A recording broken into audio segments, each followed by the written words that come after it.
Le podcast du Centre national du livre aime les écrivains, qui débarquent dans les grands entretiens pour faire entendre leur voix unique.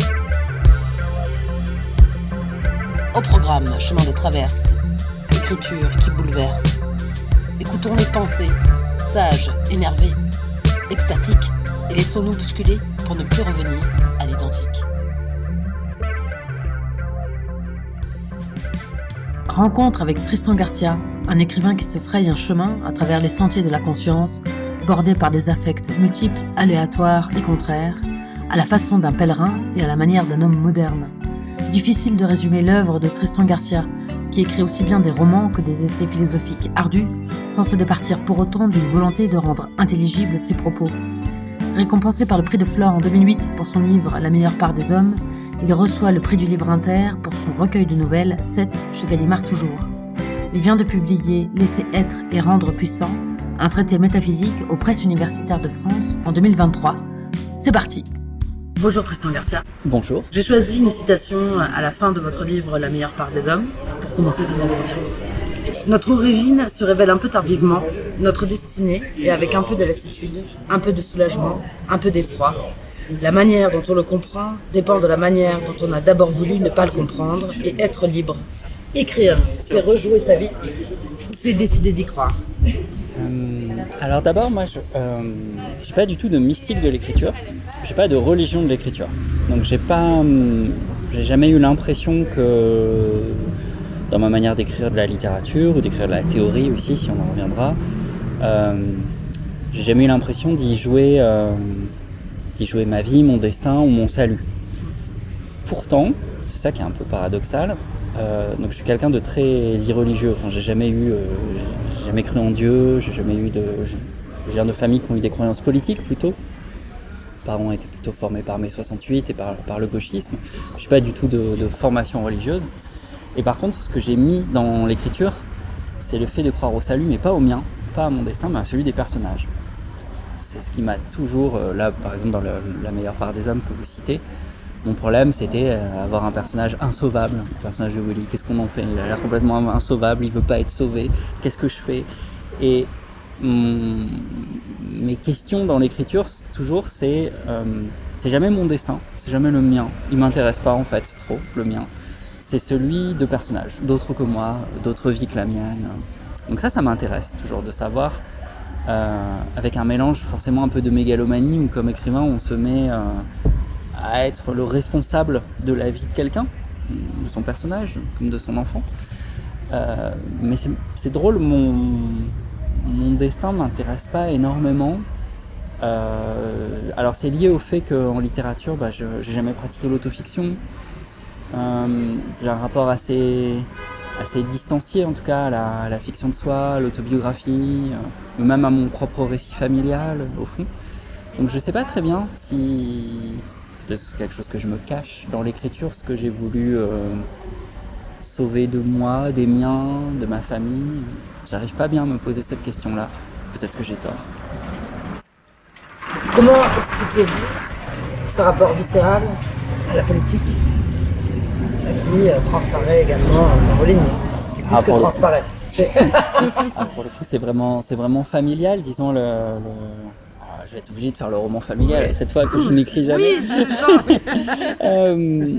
C'est que par tous mes parents, je viens de milieux assez populaires et comme mon nom l'indique, Garcia, d'origine espagnole, même si malheureusement je ne parle pas espagnol, et de familles très modestes, de la génération de mes grands-parents. Mes grands-parents n'ont pas été à l'école, ils ont été en Algérie, ils ont émigré en Algérie essentiellement au moment de la Première Guerre mondiale. En fait, c'est quelque chose qu'on oublie un peu, mais avec la Première Guerre mondiale, beaucoup d'hommes en Algérie ont été envoyés au front. Et donc, il manquait des mains dans les champs. Et ça a été un grand moment d'émigration andalou notamment. Beaucoup de gens d'Andalousie sont venus sur des barques pour devenir des paysans pauvres en Algérie. Et puis certains sont restés, c'est le cas de mes grands-parents. Et le rapport à la politique, le premier, c'est que on dit souvent que quand on vient d'une famille populaire, on n'a pas la différence avec les classes supérieures, c'est qu'on a une histoire familiale qui s'arrête à 2 générations. On n'a pas, enfin, voilà, moi j'ai pas d'arbre généalogique, je connais pas mes arrière-grands-parents, mes arrière-arrière-grands-parents, ce qui est le signe voilà, d'une origine plus populaire.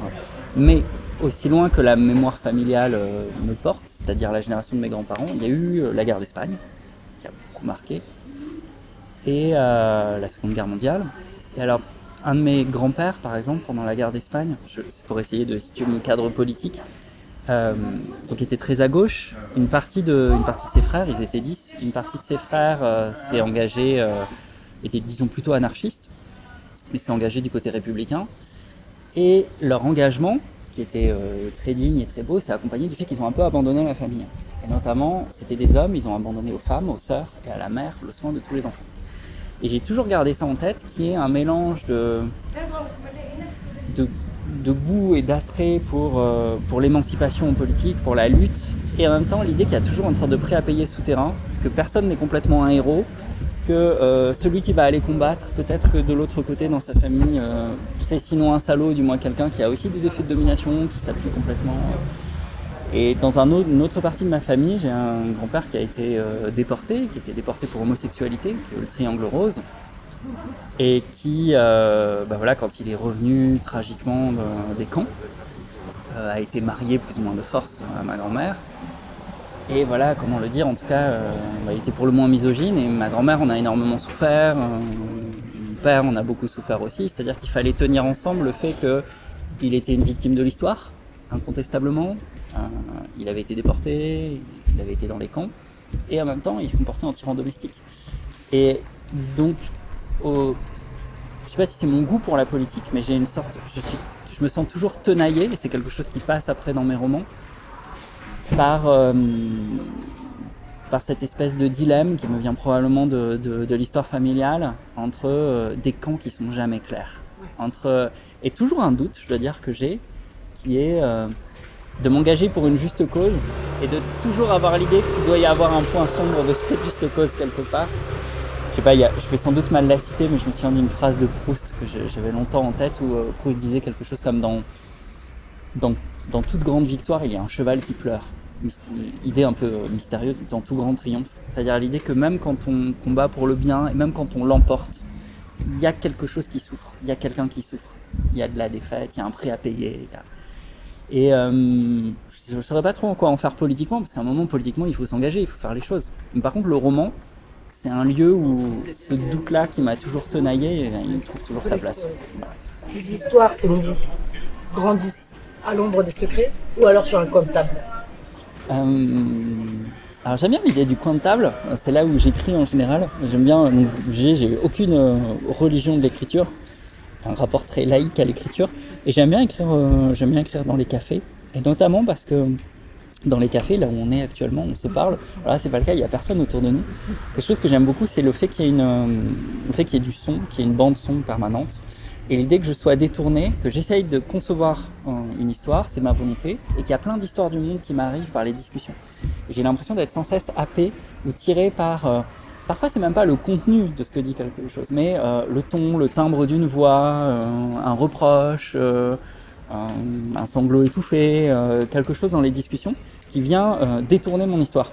Donc je ne sais pas si les histoires naissent dans les coins de table, mais elles sont détournées par le coin de table, en fait. Quand on est au coin de table, comme dans une discussion familiale ou dans un repas, ce que je trouve très beau, c'est cette idée que je ne sais pas quelle est la source des histoires. En tout cas, quand l'histoire commence, il y a la source, il y a la rivière, et il y a sans cesse des barrages, des détournements.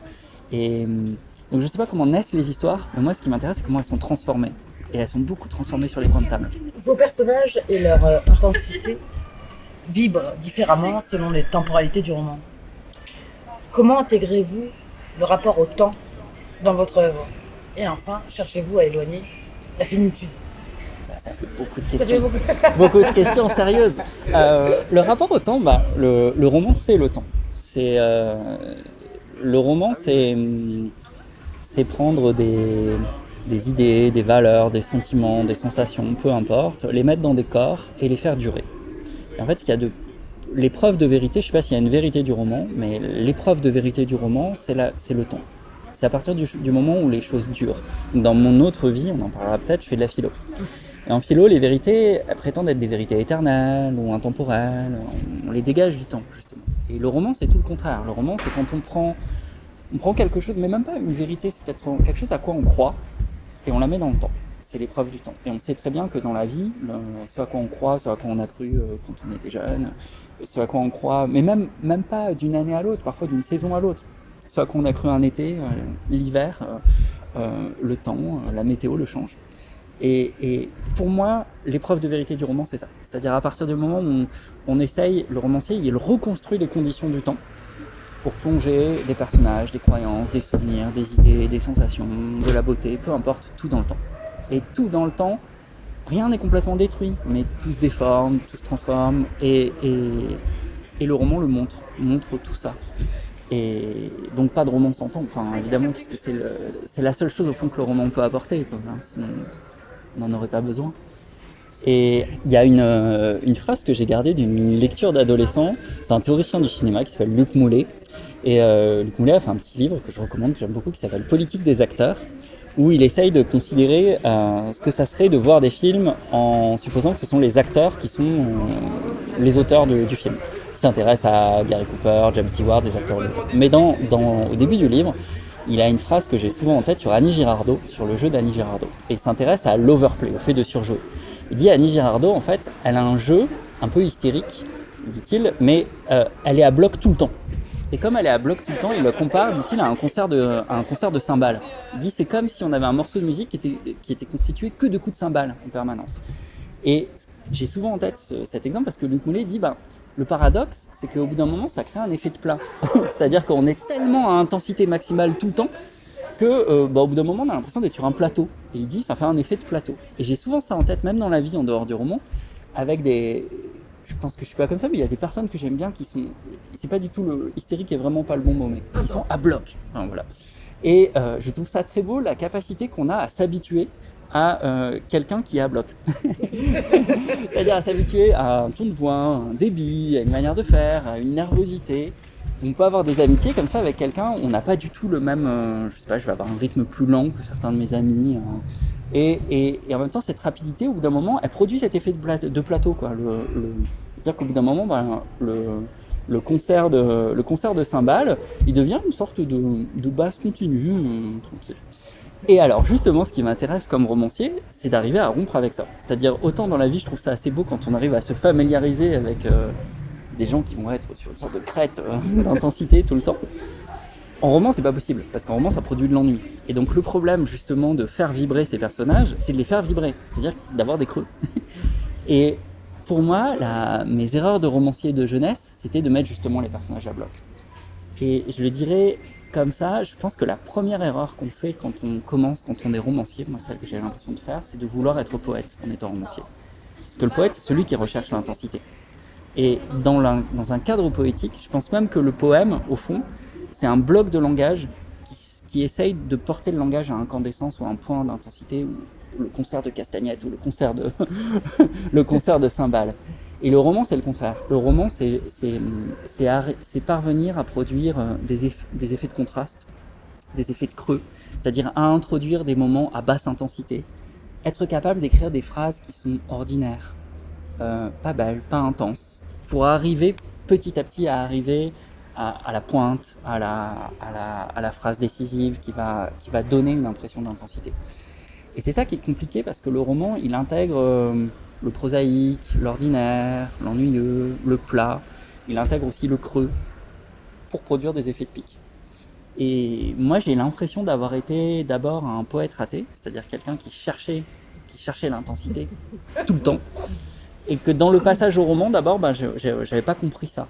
Et que le roman, pour moi, c'est aussi une sorte de forme mûre, complexe, où on cherche à épouser des rythmes pas seulement la temporalité, mais des rythmes de vie, de personnes, de manière de parler, qui supposent des creux et des pics. Et qui supposent de justement pas être dans une forme d'intensité maximale tout le temps. Y compris dans la langue. C'est-à-dire, quand on est jeune romancier, souvent, on a ce défaut qui est chercher la belle phrase à chaque fois. Et il faut arriver à trouver parfois la phrase ordinaire, la phrase discrète, qui va permettre de faire ressortir un moment d'intensité au contraire un peu plus tard. Faut-il rater de nombreux matins pour apprécier le lever du jour?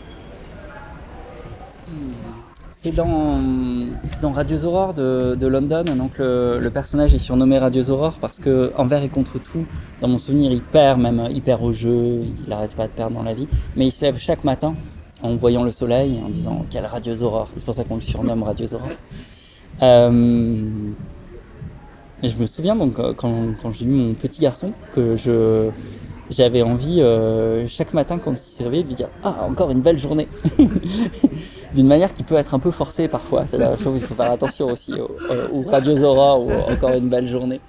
Pour répondre à la question, alors c'est des questions de tempérament.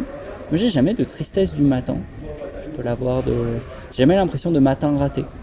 Des soirs ratés, oui, mais... Parce que la nuit aurait été trop dense, peut-être?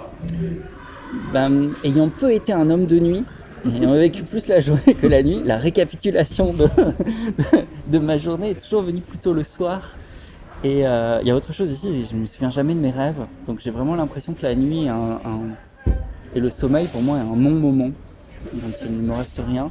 Donc je vois toujours les matins comme une ardoise vierge, un recommencement, ni bon ni mauvais, voilà.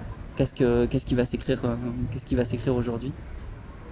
Et ça serait intéressant de penser même pour des personnages qu'il y a des gens qui ont plutôt la tristesse du matin ou la tristesse du soir, qui ont la mélancolie du matin ou la mélancolie du soir. Ça j'imagine pour des personnages. Que pensez-vous que pensez-vous de la drogue? Laquelle Je spécifie un peu. Dans les lycéennes, mais même, disons que la drogue chimique, voilà. Quel est l'intérêt dans un roman d'évoquer la drogue, justement, et son pouvoir? Alors, si on enlevait la drogue de l'histoire du roman, on perdrait beaucoup de choses, quand même. Oui. Et puis de l'histoire de la littérature, on perdrait De Quincey, Baudelaire, Burroughs. Alors, comme pour beaucoup de choses, je mets dans le roman quelque chose qui n'est pas du tout dans ma vie. Donc, moi, j'ai été éduqué par des parents et par une génération qui vient de mai 68, gauchiste, libertaire. C'est pas le cas en particulier de mes parents, mais disons de leur génération. D'abord, j'ai toujours vu des gens fumer. J'ai vu aussi des gens à eux, des camarades, sombrer aussi à cause d'autres addictions. Je suis probablement le prototype d'un enfant un peu puritain c'est des cycles de l'histoire, hein. Enfin voilà, c'est normal d'une génération libertaire, de la contre-culture. J'ai gardé les goûts esthétiques, mais par contre éthiquement, sans doute plutôt puritain. Et par exemple, ça fait que sur les drogues en général, c'est quelque chose dont je me suis toujours tenu à distance. Mais sur plein de points, enfin moi c'est pas ma musique, mais mon éthique elle est plutôt proche du hardcore et c'est straight edge quoi. Enfin c'est plutôt proche de ça en fait, pas d'alcool, pas de drogue. C'est pas grave, ça rend sans doute ennuyeux, mais ça permet d'être attentif. Par contre, j'ai eu beaucoup d'amis et je vois beaucoup des effets de psychotropes. Et notamment, j'ai eu pas mal d'amis, dont un malheureusement décédé très jeune, qui c'était des gens un peu plus jeunes que moi. Il y a eu tout un mouvement, alors il y a eu le retour à l'ayahuasca, et il y a eu tout un mouvement, là aussi c'est des cycles de l'histoire un peu mystiques comme dans les années 70, de retour vers l'idée que lui a fait sa thèse donc sur l'AZT, il faisait sa thèse sur l'idée que en fait dans une expérience sous psychotrope, la réalité n'était pas déformée, mais qu'elle apparaissait telle qu'elle était vraiment. C'est-à-dire qu'en fait, certaines expériences sous ayahuasca nous faisaient voir non pas une altération du réel, mais le réel tel qu'il était, c'est-à-dire toutes les possibilités qui étaient contenues dans le réel et qui se déployaient dans la perception. Moi, j'étais très sensible à ça. Et par exemple, comme vous citez lycéenne, à l'époque, je m'étais mis en contact avec un type un peu fou californien qui proposait en ligne de concevoir des drogues qui n'existent pas. Et donc dans des discussions avec lui, il y avait l'idée où on cherchait par exemple ensemble des effets. Certains effets, et on se disait quel type de substance se rapprocherait le plus, quel type de molécule se rapprocherait le plus de tel ou tel type d'effet. Donc on pouvait faire même des commandes en disant je voudrais que ça me fasse ça. Alors c'était toujours très approximatif, c'est-à-dire il faudrait aller vers ça et dans ce champ-là, peut-être avec tel type de molécule, mais on pourrait obtenir ça. Et ça, quoique étant donc plutôt puritain, ça m'a toujours passionné, même comme recherche mystique et métaphysique, enfin voilà, sur la perception, et après j'ai cet attrait-là en fait pour les altérations de la perception. Après j'ai pas de goût social pour la drogue, elle a des effets de perception, elle a des effets sociaux, elle a des effets d'appartenance. Hein. Les drogues qu'on prenne nous relient et nous localisent socialement. Et là, j'ai toujours eu des gènes, je dirais par exemple, je me souviens en habitant à Paris longtemps, et notamment dans le milieu culturel, j'étais super ennuyé par la coke, avec l'impression que quand on n'en prend pas en tout cas, on se retrouve, chaque personne essaye de tenir 3 discussions en même temps. Il y a un effet d'exclusion qui me saoulait énormément. Et aussi une impression d'irresponsabilité éthique et politique qui me posait un problème. En fait. Ça me posait un problème d'être avec des gens qui regardaient Breaking Bad et Narcos et prenaient en même temps de la meth ou de la coke. J'étais un peu gêné par ça. Et j'ai toujours été gêné par l'idée, peut-être ça, là c'est peut-être un résidu hippie. Ce que j'aime dans la drogue, c'est un effet d'ouverture. Et en fait, très très vite, j'ai l'impression que sociologiquement, ça ramène à sa classe sociale. La drogue qu'on prend ramène à des groupes sociaux très déterminés. Il y a un effet d'enclavement comme ça qui m'attriste un peu toujours. Par rapport à la promesse d'ouverture des sens, quoi.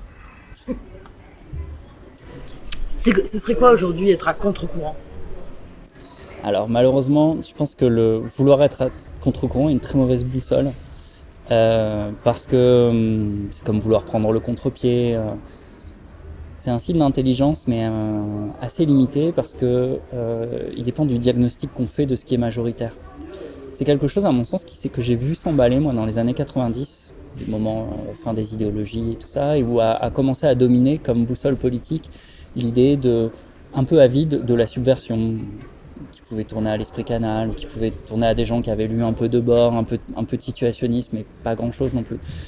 Et en fait, quand il n'y a pas un minimum de tenue politique qui permet d'avoir un critère de la domination, c'est-à-dire de dire qui domine, en fait, le diagnostic de la domination, il peut toujours se faire à vide. C'est-à-dire que très très vite, on peut dire que ce sont les dominés qui dominent. Rien n'est plus facile que de dire que, je sais pas, aujourd'hui, dans une société dominée par le néo-féminisme, en fait, on est dans une société matriarcale, et donc être à contre-courant, c'est s'opposer de manière subversive, ironique, au néo-féminisme. Il suffit, en fait, rien n'est plus facile à inverser qu'un diagnostic de domination. Pourquoi ? Parce que quand on n'a pas une assise politique suffisante qui permet d'avoir des critères matériels de la domination, on peut sans cesse confondre la domination matérielle et la domination symbolique.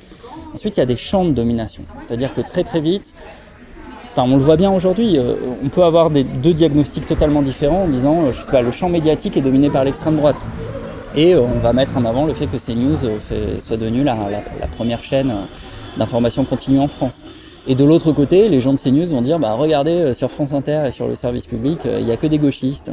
Et donc, quel intérêt en fait ? Quel intérêt d'essayer de faire ces diagnostics de domination juste pour justifier sa position, qui veut dire, en démocratie en tout cas, pour se donner raison, il faut avoir l'air d'être dans la minorité symbolique, donc d'être à contre-courant, pour des raisons qui sont stratégiques en fait. C'est que quand on arrive à se mettre dans la position de la minorité symbolique, on peut s'autoriser plus de choses. C'est long, on va s'autoriser l'humour, on va s'autoriser l'ironie, on va s'autoriser des formes de réaction, on va s'autoriser des formes de violence qu'on ne s'autorise pas quand on suppose qu'on est en majorité. Le problème, c'est que tout ça est instrumentalisé et que tous les diagnostics sont possibles. Donc, vouloir être à contre-courant, ça n'a aucun sens, ça n'a qu'un sens stratégique qui vise à justifier, à légitimer la position du moment. La position du moment, ses haines, ses détestations, plutôt que d'essayer de la fonder un minimum en donnant les critères de ce qui est dominant et ce qui ne l'est pas. C'est-à-dire, entendons-nous pour essayer de savoir qui domine. On est dans une société matriarcale ou patriarcale, comment, pourquoi, mais pour ça il faut des critères. Un critère matériel, ça va être, les grilles de salaire, le temps, l'occupation du temps, la répartition des tâches domestiques, ou dans le champ artistique, le nombre de femmes qui vont être entrées dans le canon qui est enseigné à l'école ou qui est au programme. Tout ça, c'est des critères matériels qu'on peut discuter. Et quand quand on commence à dire qu'on va être... Enfin, tout ça, c'est un ensemble de signaux. Quand on veut être à contre-courant, quand on va être politiquement incorrect, on indique qu'on n'a plus qu'un sens stratégique, en fait, d'un diagnostic de domination, et qu'on est juste là pour dire que, en fait, on est dans une société dominée par les minorités, et que donc la véritable minorité, c'est la majorité. Tout ça peut se renverser dans un sens comme dans l'autre. Donc, ça produit des tours de passe-passe où on justifie juste ses propres positions, c'est tout, quoi. Rien de plus. Donc tout ça pour ça, passer par la langue de la subversion ou du politiquement incorrect pour juste finir par dire que bah voilà, on est assume, quelqu'un l'assume. S'il est masculiniste, qu'ils disent qu'il est masculiniste. S'il est raciste, qu'ils disent qu'il est raciste. Mais si c'est passé par la stratégie qui consiste à dire je le suis parce que je suis à contre-courant, parce que en fait c'est devenu dominant, ça vraiment c'est un tour de passe-passe, j'y crois pas 30 secondes. Enfin... Tristan Garcia, après Forme et Objet, un traité des choses paru au PUF en 2011, Six Feet Under chez Autrement en 2016, nous, chez Grasset la même année, vous publiez l'année dernière Laisser être et rendre vivant au PUF avec le soutien du CNL. Tout à fait. Pourquoi avoir ressenti le besoin d'écrire cette ontologie, de revenir à la source de la philosophie, peut-être de tout penser? Alors j'ai un besoin personnel qui est d'arriver à équilibrer dans l'écriture et dans la réflexion, disons, non pas des grands livres et des petits livres, mais des moments, donc Forme Objet c'était 10 ans avant à peu près, des moments un peu systématiques où j'ai besoin pour moi-même, avant même de le faire pour les lecteurs, d'essayer de faire le point sur ce que je pense, à peu près. Et d'essayer ensuite de retourner vers des livres d'intervention. Donc Nous, La vie intense sont pour moi des livres, c'est pas des petits, mais c'est des livres d'intervention où j'ai l'impression de pouvoir re-intervenir dans le débat public en ayant fait à peu près le point sur ce que je pensais. Et pour ça, j'ai besoin d'un livre qui est un livre plus abstrait, plus difficile, dont j'ai conscience qu'il n'a pas le même public, mais j'en ai vraiment besoin. En fait, j'ai l'impression que le sol se dérobe sous mes pieds et que, au fond, je sais pas très bien ce que je pense. Donc pour moi, c'est ce genre de livre où j'espère que pour d'autres, que pour des lecteurs, en fait, j'essaye de faire partager, d'ouvrir la porte, de dire voilà, pour moi-même, en moi-même, j'essaye de voir ce que je peux penser en étant orienté par une boussole pour moi, qui est le fait de ne pas être autoritaire. Donc de dire, est-ce qu'il est possible de penser jusqu'au bout de manière non autoritaire, sans avoir de principes, sans vouloir imposer ces principes, et d'essayer de penser qu'est-ce que c'est que la pensée si elle est non autoritaire, si elle est destinée simplement à désamorcer des formes autoritaires, des formes fondées. Et donc j'essaye de le mettre au clair pour moi-même, ce qui prend beaucoup de temps. C'est des livres qui se font sur 7-8 ans. Et après je me dis, bah voilà, temporairement, je penserai pas toujours ça, mais là j'ai l'impression d'avoir ma boîte à outils qui est à peu près faite. Et pour moi, Laisser être et rendre puissant, c'est une boîte à outils. J'ai ces outils et je peux retourner un peu au combat. Donc pour moi, il y a les livres d'intervention ou de combat, et il y a les livres, pas de solitude, on ne pense pas seul, mais il y a les livres de retrait un peu, où j'essaye sur un temps plus long, de manière aussi plus abstraite, plus technique, de mettre au point non pas des armes, mais des outils, des formes à peu près stabilisées. Tristan Garcia, dans Laisser être et rendre puissant, vous partez du constat que les guerres, les conflits, les oppositions sont légion, au point de douter qu'un universel partagé soit possible. Vous questionnez l'autorité, justement, vous venez d'en parler, la tentation d'imposer un ordre au chaos.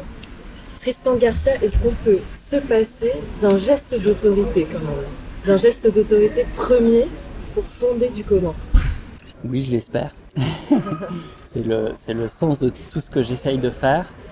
J'essaye de pousser le plus loin possible le refus, justement, d'une pensée qui serait autoritaire ou fondée, qui s'en remettrait soit à une révélation religieuse, soit à une autorité qui peut être celle de la nature, en disant voilà, les choses sont naturelles, il y a un ordre naturel. C'est-à-dire si on enlève tout ça, si on essaye simplement de penser les choses également et justement, j'essaie de le faire le plus longtemps possible. Après, je suis pas naïf au point de croire.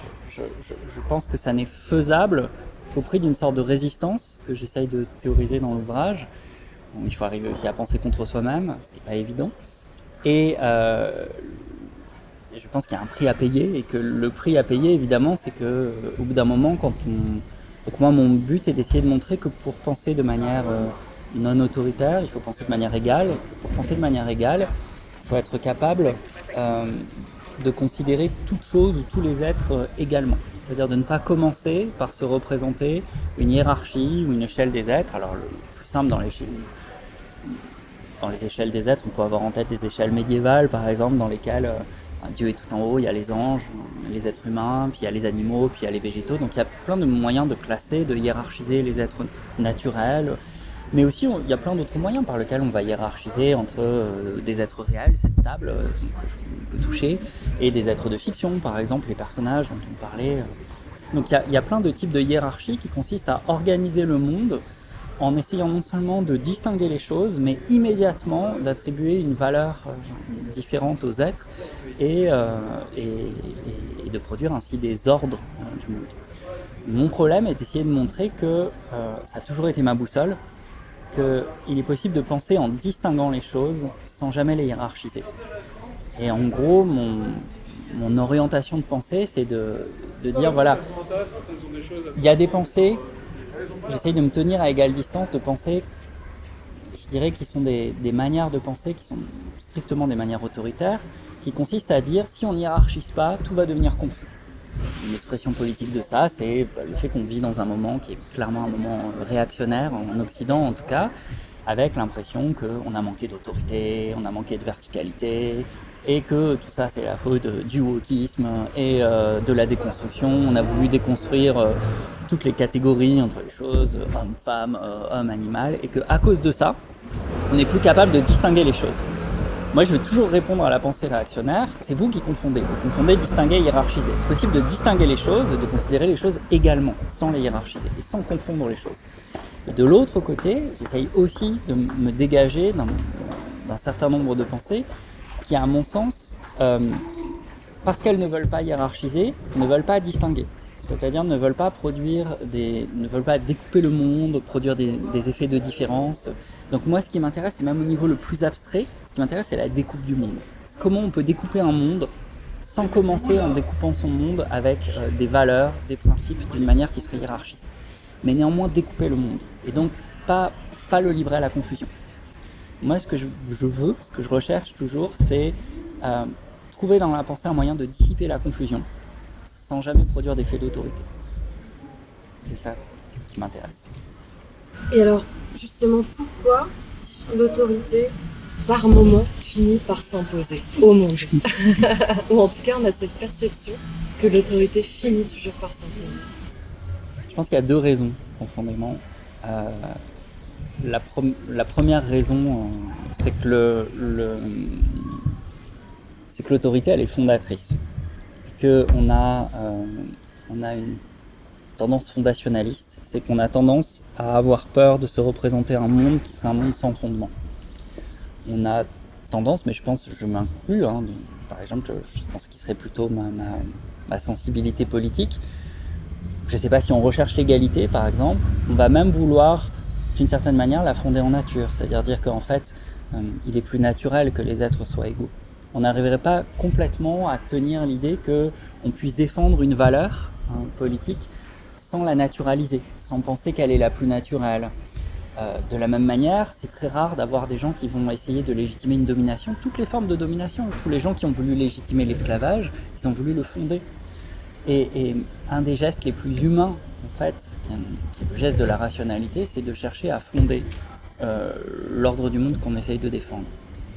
Il est très rare de trouver, je ne sais pas, des gens qui vont vouloir fonder la domination masculine, et qui vont vouloir, en tout cas, défendre une forme de domination masculine sans la naturaliser, sans vouloir la fonder, sans vouloir donner des exemples, montrer que c'est comme ça, ou vouloir, je sais pas, condamner l'homosexualité sans montrer que c'est comme ça dans la nature, ou alors le fonder dans la révélation divine. Donc on veut fonder. Et c'est pour ça que l'autorité revient toujours, parce que l'autorité, c'est celle qui... C'est le geste de pensée qui va dire jusqu'à quel point on peut penser et en deçà de quel point on ne peut plus penser parce que c'est fondé, parce qu'on arrive au fondement. Et en deçà, il faut cesser. Il faut arrêter de penser, il faut arrêter de réfléchir, parce que c'est le fondement des choses. C'est la nature, c'est Dieu, ou c'est certaines valeurs. On peut être de gauche, avoir des valeurs absolues qu'on ne veut pas du tout discuter. Donc l'autorité joue ce rôle-là, elle joue un rôle fondateur. Et ensuite, il y a quelque chose de puissant dans l'autorité, c'est qu'elle arrête. Elle arrête l'idée d'un processus sans fin par lequel on serait livré à une sorte de chaos ou de désordre du monde, où on serait renvoyé d'une opinion à une autre, d'une perspective à une autre. c'est pensé, le monde est pensé ainsi, il est perçu autrement par une culture, par une autre culture, par des personnes, par d'autres personnes. Et je pense l'autorité, elle arrive avec un moment aussi de fatigue ou de lassitude et d'affaiblissement de la capacité qu'on a à tenir jusqu'au bout un sens du monde toujours relancé. Et à un moment, on veut l'arrêter. Et comme quand on veut l'arrêter, l'autorité arrive. Alors, dans le deuxième mouvement de l'ouvrage, vous élaborez une métaphysique résistante. Qu'est-ce que c'est ? Est-ce que ça a un lien avec l'oubli ? Ce qui m'intéresse dans l'idée de résistance, c'est... comment le présenter ? Je réfléchis en même temps pour être le plus efficace possible. Je vais peut-être prendre un exemple. On voit très bien dans l'époque qu'il y a un mouvement ou une impulsion, par exemple, qui consiste, quand on fait de la métaphysique, et je pense qu'on en fait tous de la métaphysique, le terme peut faire peur, mais en fait tout le monde en fait, il y a un mouvement, une impulsion métaphysique qui consiste à être assez généreux avec la volonté, avec l'action, et à supposer que tous les êtres sont en quelque manière des sujets agissants. On prend souvent l'exemple en Nouvelle-Zélande du fait qu'on a reconnu la personnalité juridique à une rivière. Il y a dans l'écologie, depuis une vingtaine d'années, il y a dans plein de réflexions l'idée que on aurait eu tort dans la pensée européenne de ne reconnaître en fait de volonté qu'à l'être humain, et que ça serait une des sources de la catastrophe écologique, qu'on se serait coupé de formes beaucoup plus animistes, beaucoup plus généreuses, qui reconnaissaient une sorte de volonté ou une sorte d'action un peu sourde, non seulement aux autres animaux, mais aux végétaux, aux forêts. Donc vous voyez, dans tout le champ contemporain, ça va être le succès d'ouvrages, par exemple, sur la perception végétale, les forêts pensent-elles. On reconnaît, et c'est un mouvement très généreux, qui consiste à reconnaître hors de nous d'autres formes de subjectivité, d'activité, de volonté, en disant voilà, évidemment, on ne va pas penser que les arbres ils souffrent au sens où ils n'ont pas de système nerveux central, mais ils ont des modes de communication, ça passe par l'éthylène. Cette communication, c'est pas comme un langage, mais quand même, ils ont des formes de perception, c'est-à-dire que ils vont, par rapport à la gravité, à la lumière, ils vont moduler leur manière de pousser, et tout ça, on peut généreusement dire c'est une forme de perception de rapport au monde. Donc il y a un premier mouvement qui consiste à s'étendre comme ça et à dire en fait on a fait l'erreur de se rétracter sur la seule humanité. Il faut qu'on reconnaisse des formes d'activité, plein de formes non humaines. Et face à ça, il y a une deuxième impulsion, qui est une impulsion de rétractation, très claire, cette fois pas de diffusion, qui consiste à dire mais en fait tout ça c'est une sorte d'erreur par laquelle on se dilapide. On dilapide en fait la force humaine. Il faut revenir vers l'idée que seuls les êtres humains pensent, agissent, ont une raison, sont conscients. Et ces formes de rétractation, on les voit à l'œuvre aussi en deçà de l'humanité sur la nation, sur le clan, de pensée tribale. On voit très bien qu'on est pris entre un mouvement de rétractation avec l'idée que on va produire une métaphysique où ce qu'on reconnaît comme nôtre, c'est un petit groupe en fait, une petite unité, ça va être plus fort. Et un autre mouvement généreux qui consiste à dire non, au contraire, allons le plus loin possible, donnons-le à toute la nature, à Gaïa, à la planète Terre, etc. Et moi, ce qui m'intéresse dans l'idée de résistance, c'est de dire que, en fait, ce que je crois profondément philosophiquement, c'est que quand il est question comme ça de subjectivité, d'action, de volonté, il n'y a pas de vérité scientifique. C'est-à-dire que la science, elle ne va pas nous dire qui veut, qui ne veut pas, qui perçoit, qui ne perçoit pas. Puisqu'en fait, c'est un mouvement, soit un mouvement de distribution, soit un mouvement de contractation, et qu'on aura toujours des moyens et des bonnes raisons de reconnaître chez des non-humains des traces de volonté, des traces de souvenirs, de mémoire. Donc ça ne peut pas être décidé scientifiquement. Il n'y a pas de vérité en fait, ce sont des choix métaphysiques. Et on choisit d'avoir une métaphysique généreuse ou d'avoir une métaphysique contractée. Moi, ce qui m'intéresse, c'est une métaphysique résistante. C'est-à-dire c'est une métaphysique qui soit capable de prendre ça en compte, qui soit une sorte de métaphysique de tension, qui résiste à la fois à la tentation de la générosité jusqu'à la dissolution, en fait, et qui résiste à la tentation de la contractation, d'une forme de contraction de nous, de nous-mêmes, jusqu'à un point de grande intensité, mais où en fait, c'est nous contre les autres et on produit un monde qui est essentiellement fait d'autres, d'hostilité, une altérité qui est tout entière constituée d'altérité. Donc pour moi, produire une métaphysique de résistance, c'est tout penser dans l'optique d'une résistance qui consiste à essayer de s'étendre, mais pas sans fin, jusqu'à une sorte de dissolution. Et donc en tout cas, ce qui m'intéresse dans l'idée de résistance, pour essayer de le rendre concret, c'est de jamais céder à une sorte d'absolutisation, ni d'une générosité qui nous verrait nous étendre vers tout le cosmos et à reconnaître une sorte notre appartenance à la nature, au cosmos tout entier, ni de rétractation sur des formes plus intenses, mais extrêmement restreintes, identitaires d'appartenance. Et donc après, ce qui m'intéresse, c'est dans plein de champs de la connaissance, de tester cette idée de résistance, de toujours résister, c'est-à-dire essayer d'étendre prudemment le sens de ce qu'on appelle ce souvenir, ce qu'on appelle l'attention, ce qu'on appelle la perception, ce qu'on appelle la volonté, mais pas immédiatement, pas sans fin, jusqu'à ce qu'on sente à chaque fois qu'il y a quelque chose qui résiste, justement. Et alors j'ai une question liée à ce que vous venez de dire. Dans cette perspective du questionnement sur la métaphysique plus ou moins généreuse qu'on peut adopter par rapport au monde, et sur la question de la subjectivité, l'idée, alors pas tout à fait identique, mais de la conscience. Aujourd'hui se pose beaucoup la question de la conscience, non seulement qu'on attribue ou non aux animaux, mais aussi aux intelligences artificielles, et qui nous perturbent dans le dialogue qu'elles peuvent aujourd'hui entretenir avec nous. Est-ce que finalement cette question de la conscience n'est pas avant tout une question éthique qui ne se joue pas sur le terrain de la preuve, d'un test de Turing qui permettrait d'avoir une réponse complètement binaire à cette question de la conscience des machines, mais d'un choix moral et éthique à avoir vis-à-vis de ce qui nous entoure? Oui, c'est une question qui m'intéresse beaucoup, qui est traitée très superficiellement dans l'essai Être et rendre puissant, mais dans des discussions avec d'autres gens. Je pense à Grégory Chatonsky qui s'intéresse beaucoup à l'imaginaire artificiel. C'est des choses qui me passionnent. Moi, grossièrement, ce qui m'intéresse comme direction, c'est d'avoir absolument pas une position technophobe, a priori, qui consisterait dans un refus a priori du fait de reconnaître la possibilité de subjectivité non vivante. C'est comme ça que je le dirais. C'est-à-dire, peu importe qu'on appelle ça intelligence artificielle, c'est des formes de mémoire, des formes de calcul, des formes d'imagination, des formes de production d'images, etc.,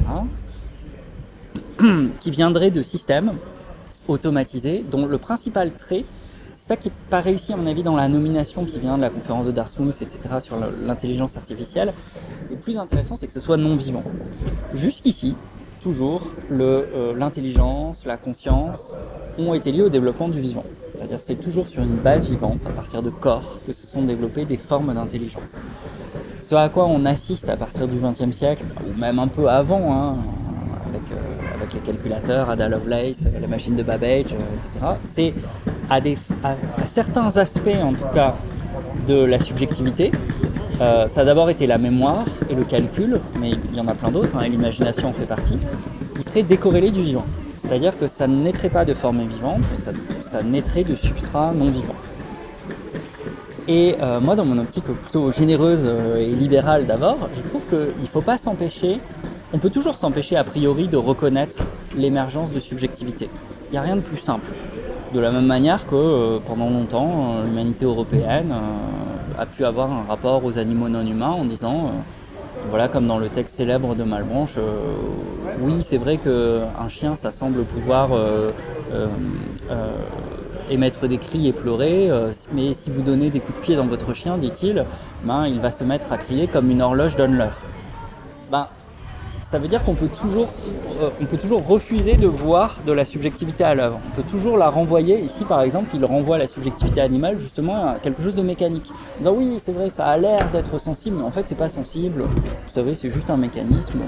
Voilà, parce que c'est inné, c'est instinctif et tout ça. Et de la même manière, avec des machines, on peut décider a priori que Il n'y aura jamais de forme d'imagination, il n'y aura jamais de la mémoire, etc., etc. On ne trouvera jamais, parce que si on décide a priori qu'il ne peut pas y avoir d'intelligence sans corps vivant, mais ça c'est une décision a priori, donc à mon sens c'est autoritaire, on ne la reconnaîtra jamais, parce que ce qu'on va lui reprocher c'est de ne pas être vivante. Donc on peut toujours lui faire ce reproche-là. Je pense que c'est une attitude de fermeture et d'autorité que je ne veux pas avoir. Donc moi j'aimerais être ouvert à la possibilité, pas à la nécessité. C'est-à-dire je ne suis pas du tout transhumaniste, je ne pense pas qu'il y ait un mouvement nécessaire vers le fait de produire des intelligences artificielles. C'est totalement contingent. Peut-être qu'on va y arriver sur certains points, pas d'autres, peut-être que ça va s'arrêter, il y a des raisons politiques, tout ça est très compliqué, va prendre des chemins très tortueux. Mais il n'y a pas de raison de s'interdire a priori de reconnaître que, non pas, c'est là où c'est nommé, de l'intelligence artificielle, mais des formes de subjectivité, c'est-à-dire des formes de mémoire, des formes d'imagination, des formes d'attention, des formes de calcul, puissent se développer à partir de substrats non vivants. La question qui est intéressante, c'est si on est ouvert à ça, qu'est-ce qu'on fait? Comment on les éduque? Et la véritable question éthique politique, c'est pas de dire il nous en faut pas, il faut les interdire, il faut pas les interdire. C'est une question qui rejoue ce qui était la question en fait de l'humanisme européen, où toute la question de l'homme devenait la question de l'éducation de l'homme. D'où le traité, les premiers grands traités pédagogiques d'Erasme et tout. Il faut se poser la même question, c'est-à-dire que si on reconnaît la possibilité de formes de subjectivité non humaines et non vivantes, la seule question qui vaut, c'est comment les éduquer. Et donc la seule question, c'est qu'est-ce qu'on veut produire comme subjectivité? Est-ce qu'on veut des subjectivités qui soient par exemple strictement libérales, calculatrices, sur le modèle qui a essentiellement été celui de l'IA jusqu'ici? Parce que qui a fait de l'IA? Des entreprises. Et en fait, c'est simple, quand des entreprises produisent des modèles, elles produisent un modèle entrepreneurial. Donc elles ont produit des formes d'intelligence qui sont là avant tout pour de la rationalité, du calcul et de la rentabilité. Pourquoi ? Pour faire certains calculs et certaines activités au plus bas coût possible et le plus rapidement possible. Pourquoi pas ? C'est une forme de subjectivité qui est une forme de subjectivité capitaliste, libérale, etc. Mais ça n'est qu'une forme. C'est-à-dire qu'on peut imaginer plein d'autres formes de subjectivité. Et moi, ce qui m'enrage, c'est qu'on ne puisse pas les concevoir. C'est qu'on n'ait pas suffisamment d'utopie, d'autres formes d'éducation. On pourrait imaginer des IA communistes, des IA libertaires. C'est-à-dire on n'est pas obligé de penser que le seul avenir, c'est des bots de la SNCF qui vont nous dire le plus efficacement possible comment commander notre billet ou des bots publicitaires, etc. Ce qu'il faut s'enlever de l'esprit, c'est cet appauvrissement de l'imaginaire où nécessairement, à partir du moment où on reconnaît la possibilité de subjectivité non humaine, mécanique, automatisée, algorithmique, etc., elle devrait ressembler à ça. Non, elle ressemble à ça parce que historiquement, ce sont certaines firmes dans certains pays, pour certaines raisons économiques, qui les ont produites. Et là, moi, je suis très attaché à la science-fiction et au fait de garder la possibilité dans l'imaginaire d'imaginer mais de toute autre IA possible, quoi, par pitié, qui ne soient pas nécessairement ces bots de l'enfer, quoi, qui soient destinés à spammer notre vie future, quoi. Et donc, pour moi, ça suppose de déplacer la question un peu oiseuse de est-ce qu'elles vont nous remplacer? Est-ce qu'elles sont comme nous? Est-ce que c'est vraiment des intelligences? Je dis, à mon avis, ouverture minimale, dire bon, ok, elles seront non vivantes, donc elles vont pas souffrir, elles ne sont pas sensibles, évidemment, voilà. Par contre, elles auront des traits de subjectivité, donc oui, ça va être de la mémoire, de l'attention, mais qu'est-ce qu'on veut en faire? et quel type de sujet on veut en faire? Donc, comment on veut les éduquer? Et ce qui m'embêterait le plus, c'est qu'on décide de les éduquer qu'à la manière de la Silicon Valley, quoi. C'est comme si on avait décidé d'éduquer toute l'humanité entière d'une seule façon. Ça serait terrible, vous imaginez, ça produirait une uniformité. C'est ce qui est en train de se passer. Mais c'est pas une fatalité. C'est-à-dire, je pense que politiquement, on peut imaginer d'autres éducations, d'autres datasets, d'autres manières de... Et la penser dans un autre horizon que simplement l'horizon qui est celui du service, de la publicité, de l'efficacité, de la rentabilité. Et on a beaucoup trop privilégié la question de la vitesse de calcul, par exemple. On pourrait plus s'intéresser à la sous-détermination des réponses que à l'exactitude et à la rapidité, par exemple. On pourrait développer d'autres choses. J'ai une dernière question pour vous, Tristan Garcia. Alerte spoiler. Que les personnes qui n'ont pas lu l'ontologie dont on parle n'écoutent pas cette question. Que signifie et à qui s'adresse la dernière phrase de votre livre? Maintenant, c'est à vous. J'aime beaucoup l'idée d'adresse au lecteur. En général, c'est quelque chose dont j'abuse parfois, y compris dans le roman. Je trouve ça très beau. En fait, moi, j'étais toujours ému, même adolescent, par les adresses au lecteur de Baudelaire et tout. Donc c'est le lecteur. Mais après, pour moi, c'est vraiment l'idée que la pensée, c'est aussi une forme de calcul, mais qui n'est pas un calcul de rentabilité. C'est une forme de calcul du coup d'après. C'est-à-dire, on peut faire de la politique à court terme, etc. Dans la pensée, il y a le fait d'essayer de jouer à calculer le coup d'après. Et le coup d'après, son destinataire, c'est les générations futures. Donc évidemment que pour moi, je sais pas, c'est mon fils. Enfin voilà, ou l'expression ceux qui naîtront après nous. J'aime bien toujours cette idée. Et je pense qu'au sens strict, c'est presque une tautologie. Un livre ne se justifie que parce qu'il est adressé à ceux qui naîtront après nous.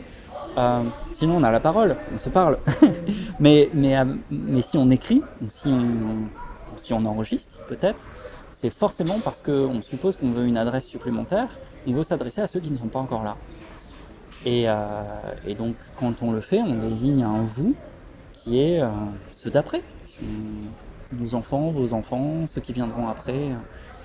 Et je pense que c'est l'épreuve de vérité d'une pensée. C'est-à-dire que ultimement, toute pensée se résout dans une pédagogie, c'est-à-dire dans une question d'éducation.